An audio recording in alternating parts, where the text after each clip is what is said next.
எங்கே ready ஆகிட்டுக்கிறம்மா? ஸ்கூலுக்கா? School போய் படிக்க போறியா? என்ன படிக்க போற? எக்ஸாம் எழுதுறியா? என்ன எக்ஸாம் எழுத போற?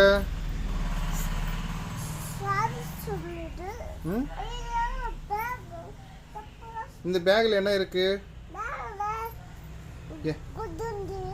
முட்டை இருக்கா? யார் கொடுத்தது முட்டை? டீச்சர் கொடுத்தாங்களா? டீச்சர் முட்டை கூட கொடுப்பாங்களா? எத்தனை முட்டை கொடுப்பாங்க? 2 முட்டையா? அப்ப படிக்கிறதுக்கு போறது இல்லையா? படிக்கிறேன் போது முட்டை கேக்குறியே. ஓ, தோசை கால்றது, தோசை சுடுறதுக்கு முட்டை வேணுமா? பேக்ல இருக்கா? எடு பார்க்கலாம். எடு எடு.